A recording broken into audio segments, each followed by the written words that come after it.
second of the Grand Illuminations lectures, and just a quick word about what these lectures are supposed to be.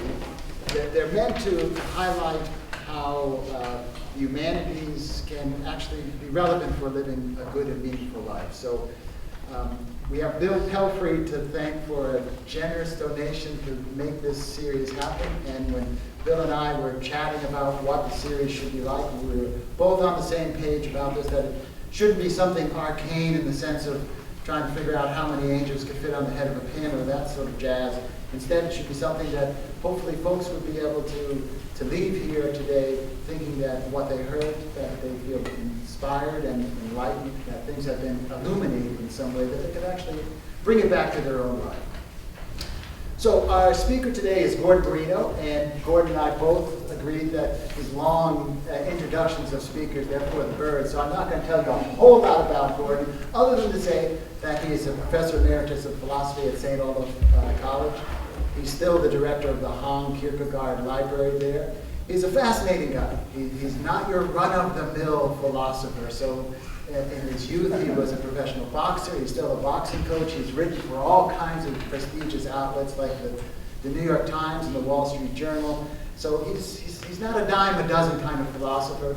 And coming from the East Coast, as he does, of course, he's a charismatic guy, as all people from the East Coast are. So with that, I want to welcome Gordon Marino.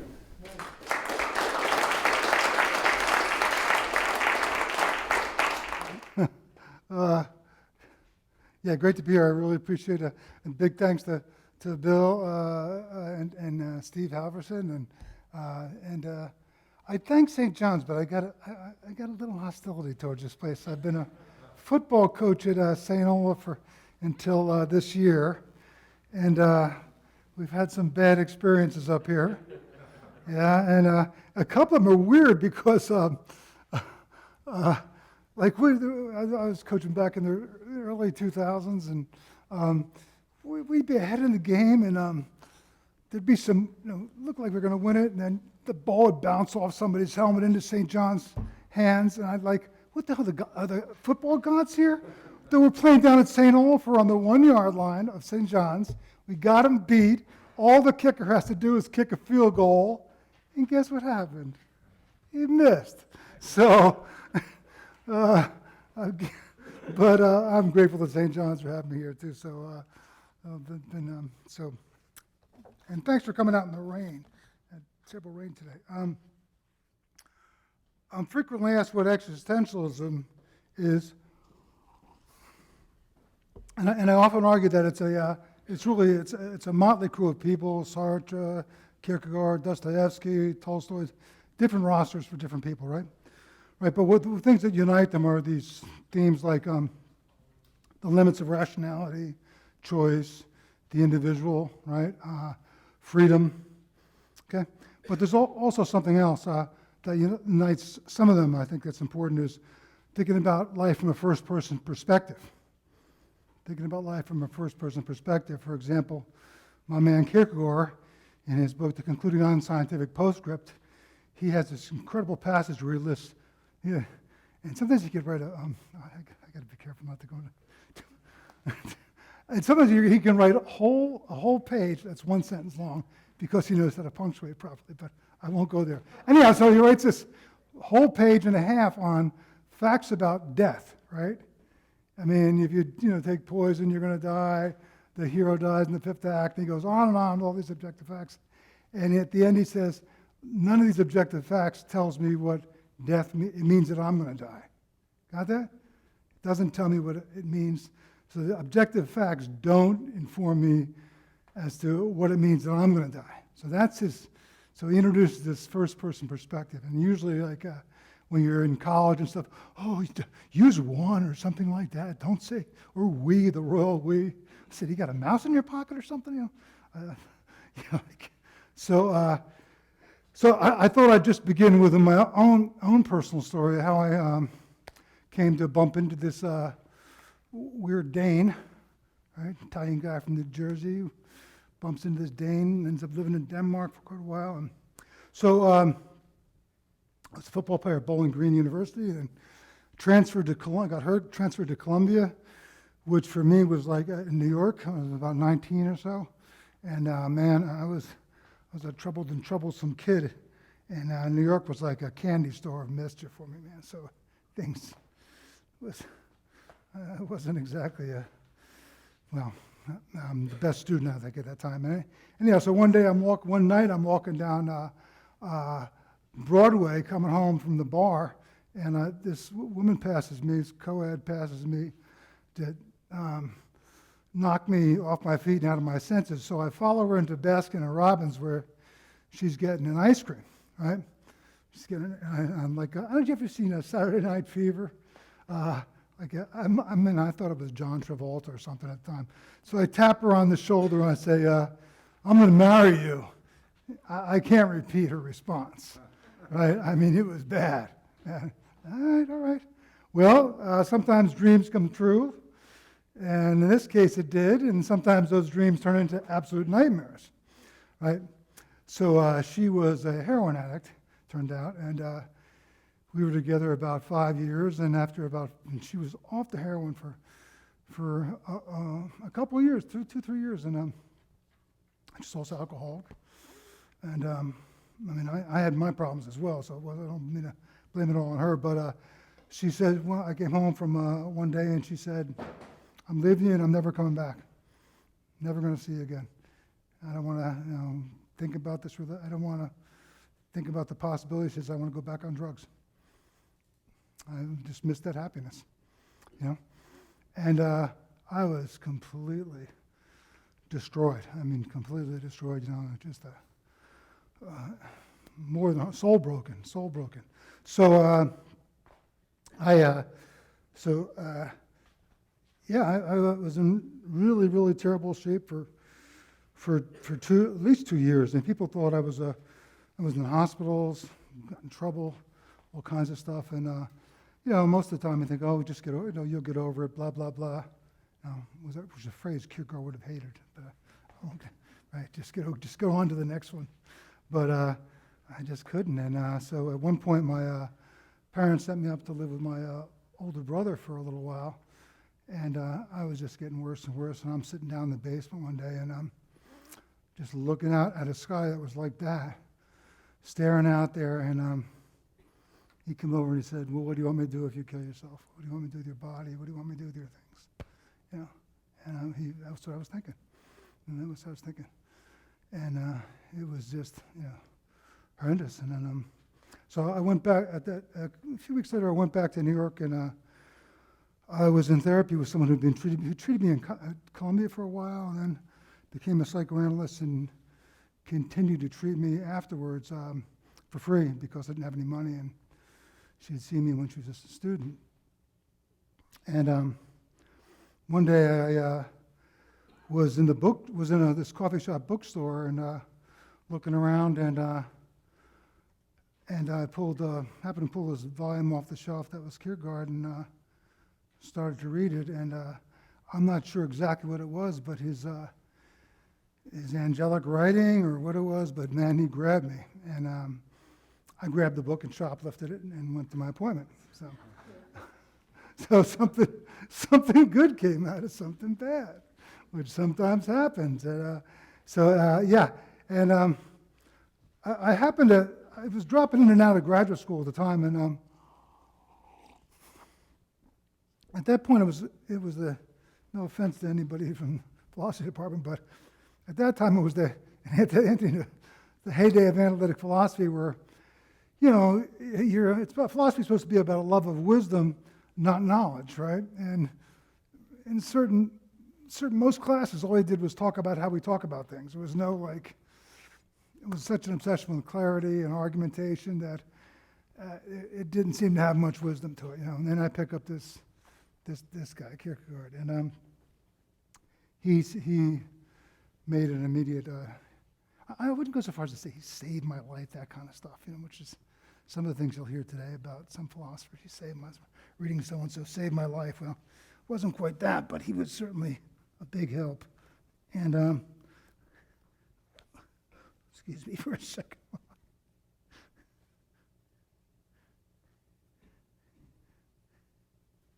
I never learned to turn it on. So, yeah, so it was, he seemed to me to address, to take the emotions seriously in a way that other philosophers, and he didn't really, one thing about Kierkegaard, born 1813, dies 1855, Danish, just for, he very seldom referred to himself as a philosopher, very critical of academic philosophy, thought of himself as a kind of a poetic theologian, but was didn't identify much with the philosophy idea.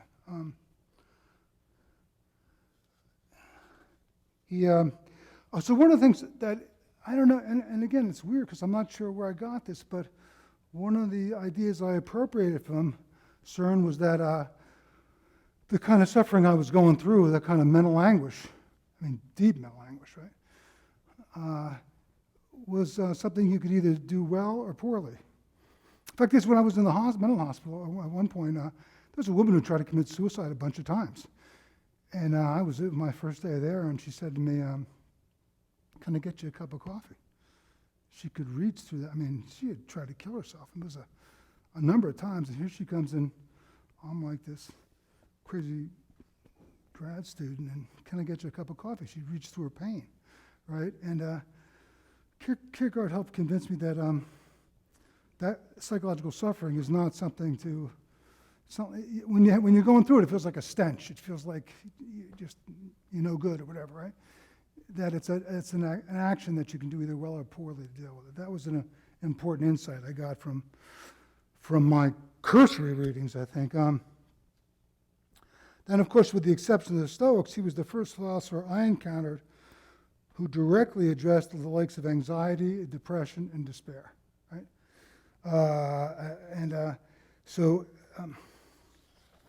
For Kierkegaard, it's a mistake to think of anxiety as a virus or the latest piety is a chemical imbalance or whatever, right? I'll just get right to read a couple of, he thought that was an anxiety that we recognize we appropriate our freedom. We learn that we're free, right? Right? That's what, it's anxiety that distinguishes us from the animals and the angels, right? That it's an anxiety that we appropriate our freedom. For example, he writes,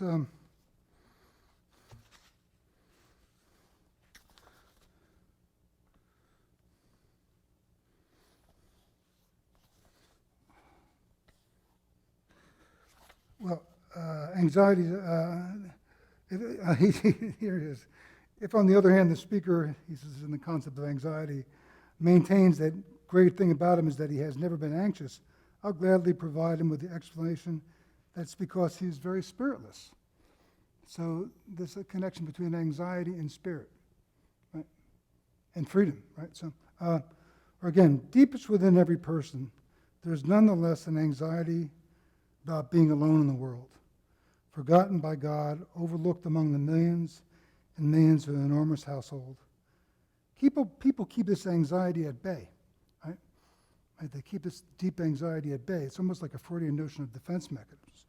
People keep this anxiety at bay by looking at the many people around them, by comparing themselves, right? Who are related to them as family and friends.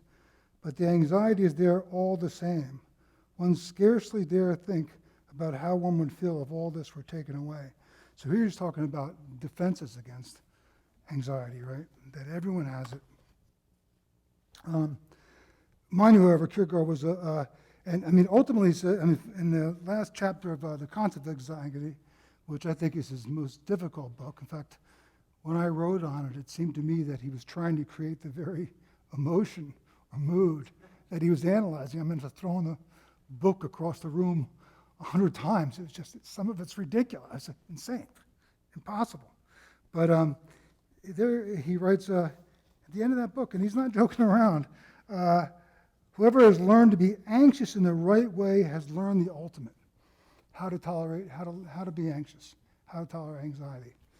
And from there, I mean, I somehow got the sense that as I developed more of my return to some moral, some aspirations about being a human being, I got the idea that it's pretty easy to be nice and a good person. I mean, if it should be easy to be a nice and good person when all you're getting is green lights and everything's going your way, right? It's easy to be generous then. Well, try it when the roof falls in. Try it when the roof falls in.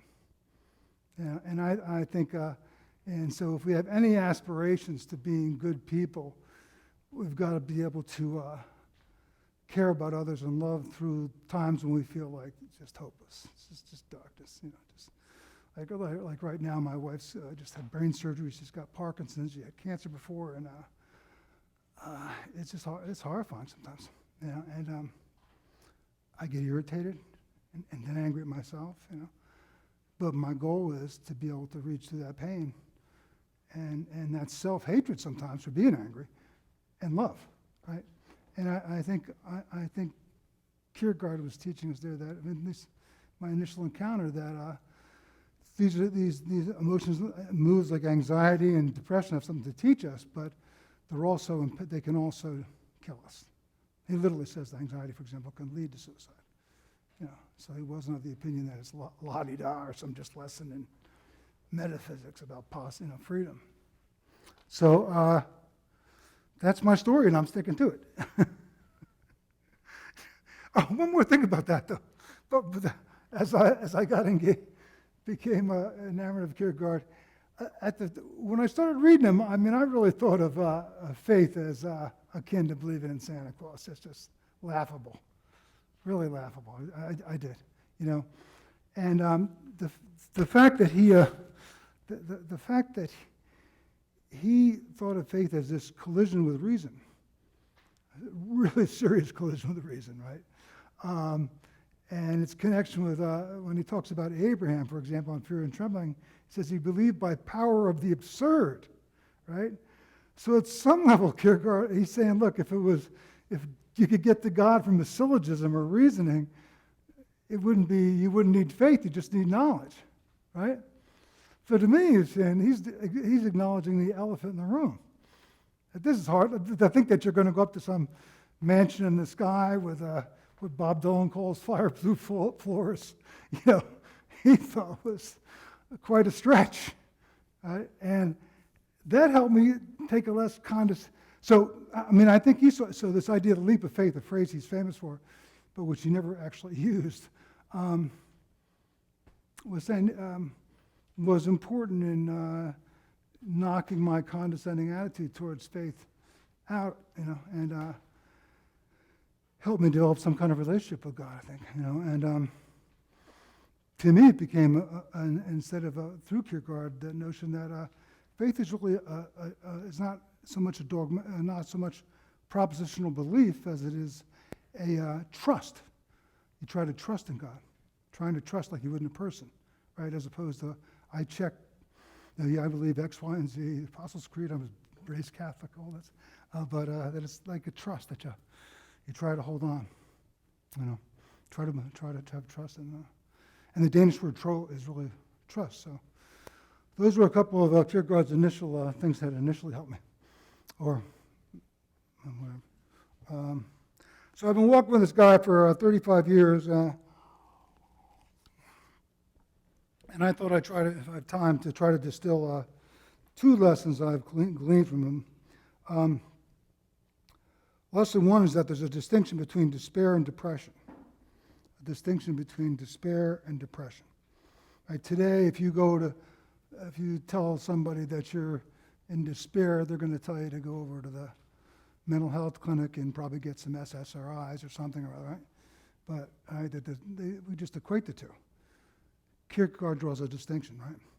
So for him, despair is not and this really goes against even the current of etymology, and even thinking in his time, despair has nothing to do with it's not a feeling, right? It's not a feeling, it's a lack of awareness of being a self. A lack of awareness of being a self or a refusal to be a self. Got that? It's a lack of awareness of being a self or a refusal to be a self. Now here I got to bring into a little insular debate. So Kierkegaard wrote all his, footnote here, Kierkegaard wrote all his famous books in pseudonyms, right? Fear and Trembling, Sickness Unto Death, all the books he's well known for, he wrote in pseudonyms. And in the Kierkegaard industry, there's huge debates about what they mean. All right, that's something people have duels about and stuff. So, I think his greatest book is The Sickness Unto Death. It's just incredible psycho-spiritual study, and it's written by the pseudonym Anticlimacus, published in 1849. Okay, and I think what Kierkegaard was doing with the pseudonyms, my take is that various pseudonyms reflected different views of life. So Johannes Climacus is his philosopher, Anticlimacus is his dogmatician. Person is straight out believe or don't believe, right? So very, very austere. Vigilius Hoffniensis is his psychologist. So anyhow, what we look at the work we'll be looking at today is from the Sickness Unto Death and the pseudonym Anticlimacus.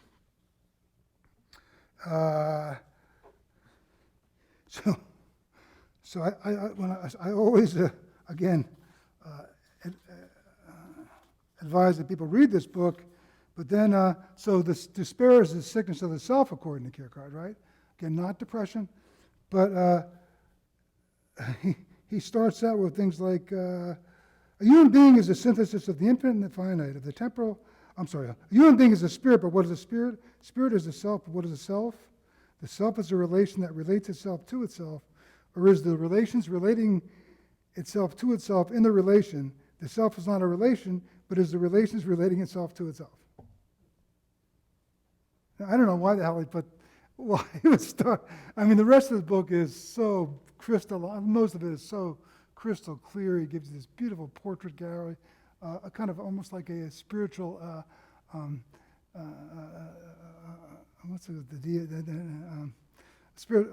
spiritual picture of what these different kinds of despair forms they take. It's fantastic.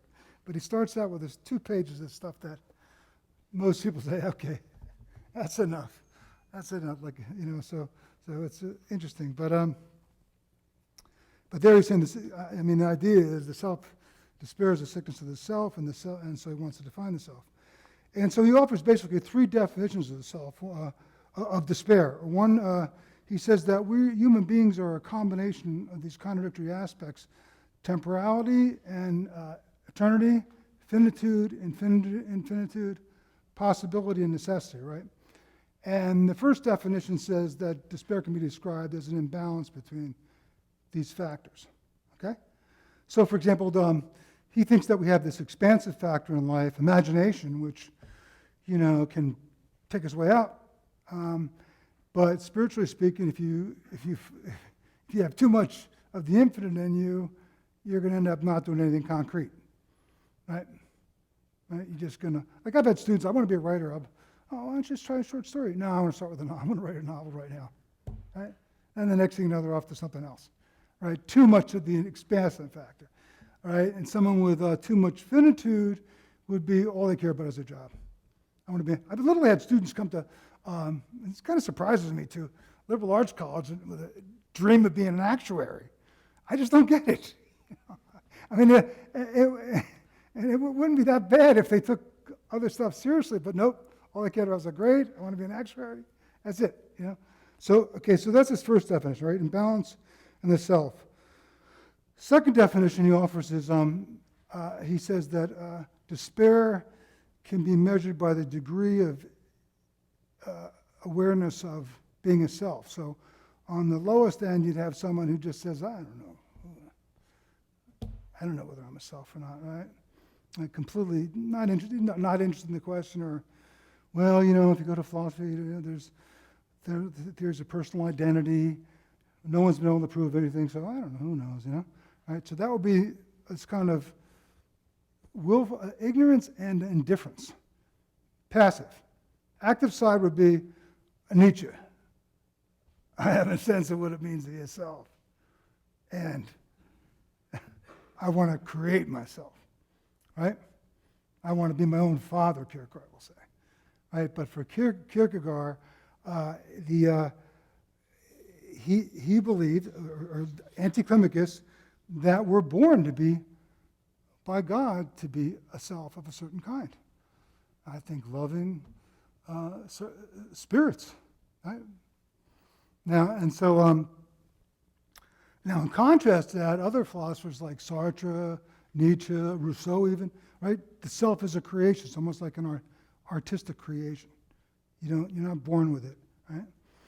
You create yourself. You're like your life is like a painting in the end, right?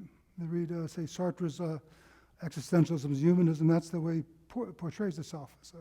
As it's like as you act in life, you're creating yourself. Well, not CERN. CERN says that's nonsense, right? I'm sorry, Anticlimacus. Right? He says you're born to be a certain kind of self, right? So if we could, did we get those handouts? Okay, thanks. And thanks for doing that, too.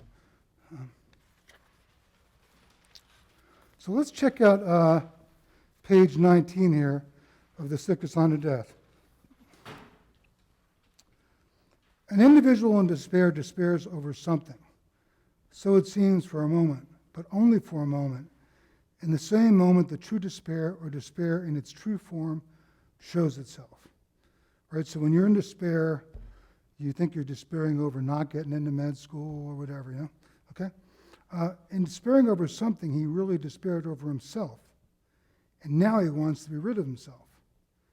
For example, when the ambitious man whose slogan is either Caesar or nothing does not get to be Caesar, he despairs over it. This also means something else. Precisely because he did not get to be Caesar, he now cannot bear to be himself. Right? So let's pretend there's a board here. Okay, so there's the concrete self, the brick self, right? Ideal self, right? And then there's the self you're born to be. You're supposed to become, right? So in this case, for example, when I was a Bowling Green football player, all I cared about was I wanted to make it to the NFL. That didn't happen.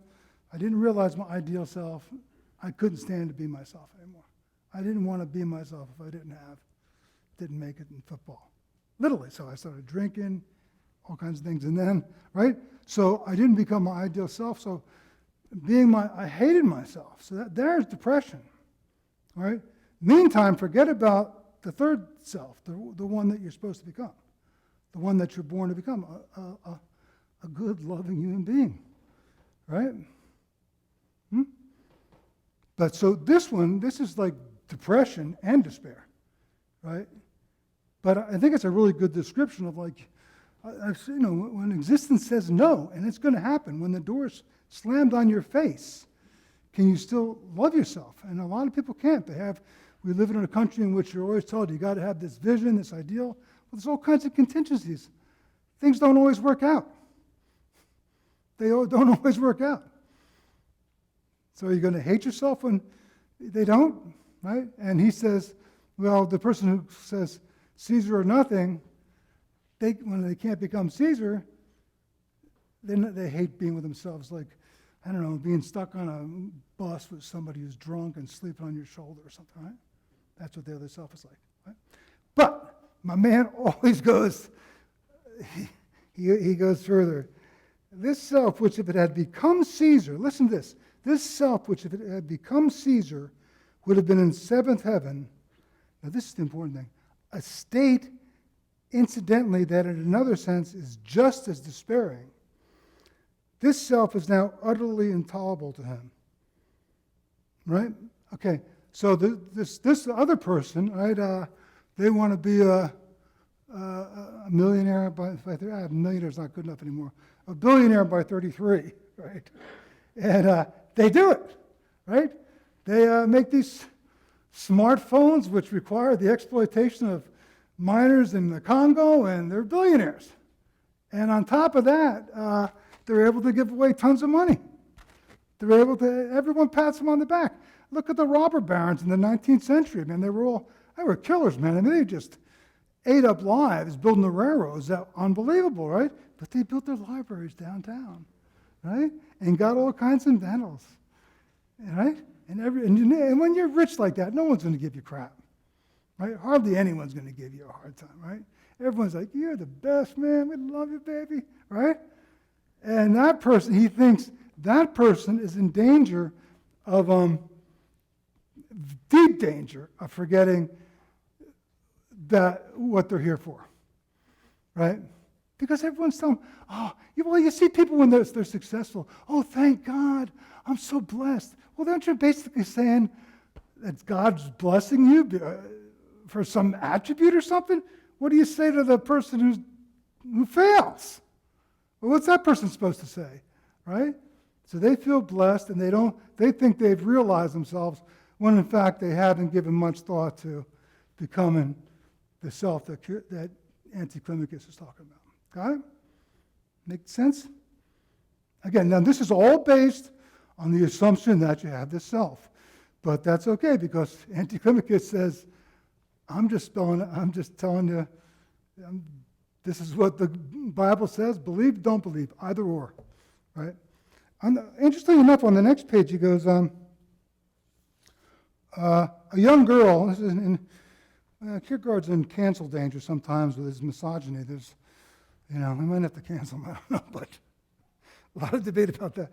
A young girl despairs of love, that is, she despairs over the loss of her beloved, over his death or his unfaithfulness to her. This is not declared despair. No, she despairs over herself, the self of hers which she would have been rid of or would have lost in the most blissful manner had it become his beloved. That she really wanted to lose herself, maybe in the same way that I did with my first wife. Was so much identified, fused with this other person, that the whole identity is sucked up in this other human being, right? Right? And he says that person too is in despair, right? Right. So, but she thinks she's despairing over the loss of her. And Kierkegaard went through a famous break where he broke off with his fiancée. She almost killed herself. Blah blah blah. But her name was Regina, and he would say Regina thought she thought she was in despair over losing Kierkegaard, but what she was really in despair of is she didn't want to be herself without Kierkegaard. Got it? Make sense? Right? So this failure to recognize the project of becoming yourself is really what the despair is.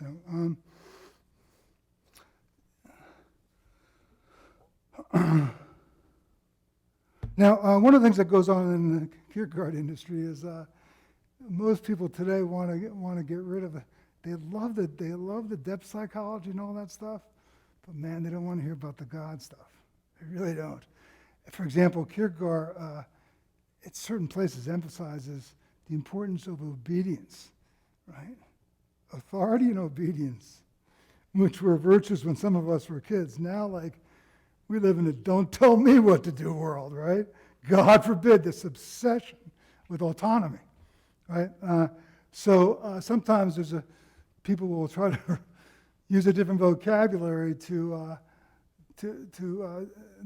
decipher Kierkegaard's understanding of despair, but it might go something like this. Suppose you say, look, I wasn't born to be on the lie on the beach all day and get some beers from Snoop Dogg, like in that commercial, and chill or whatever, or to maximize fulfillment.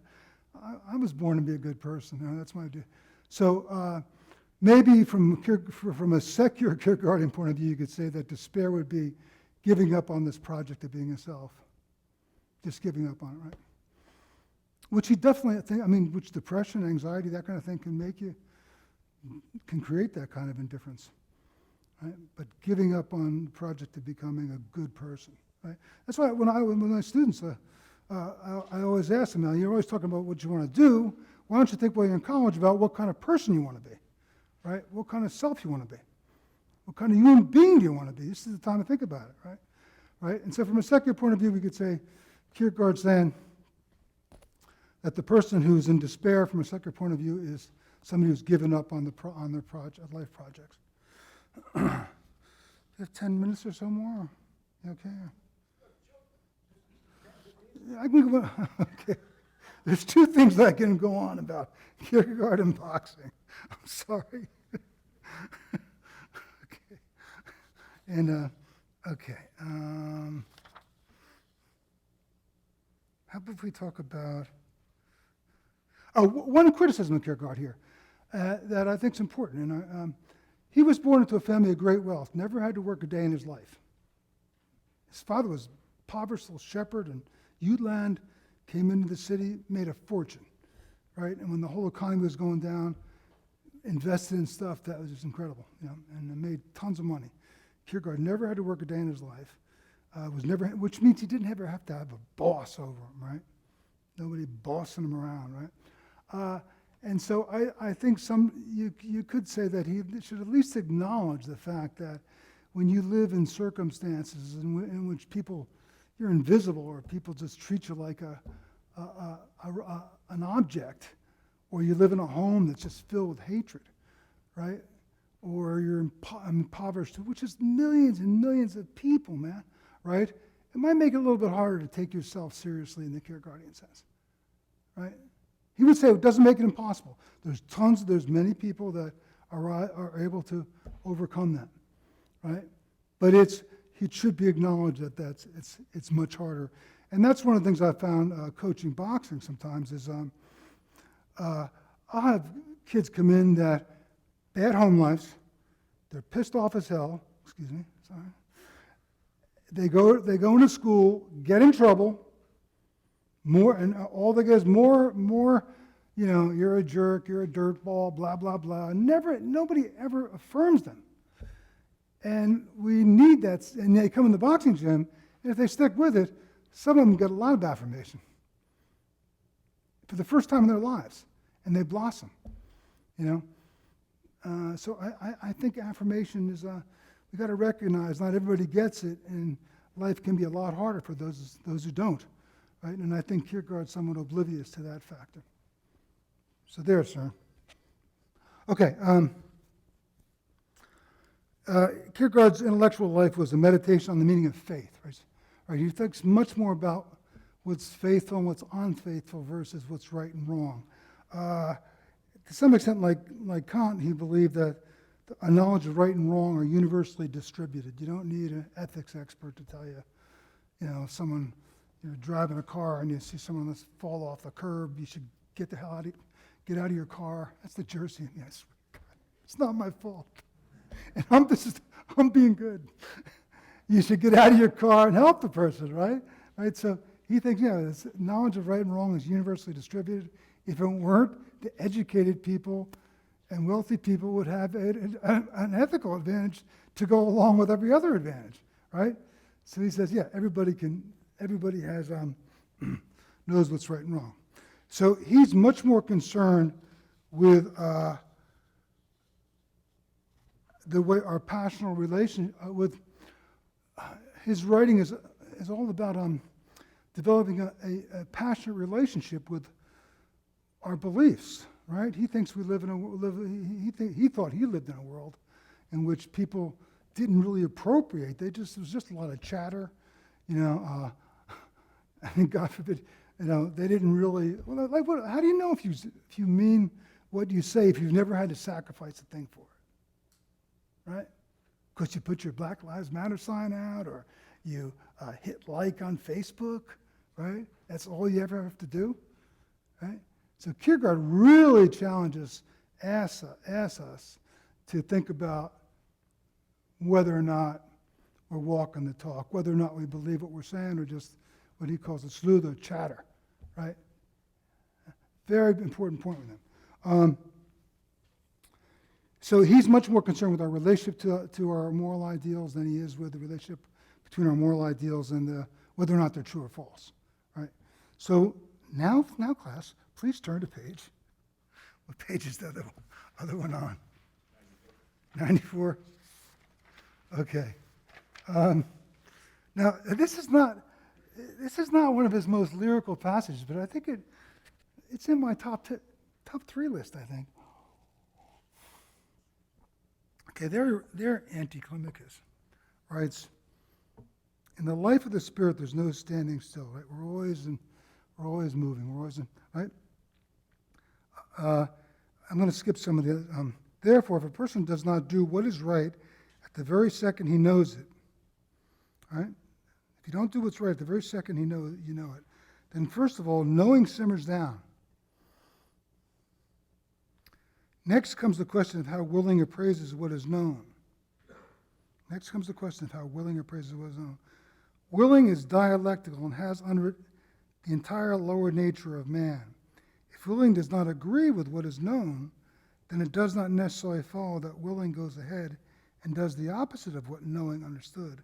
Presumably such strong opposites are rare.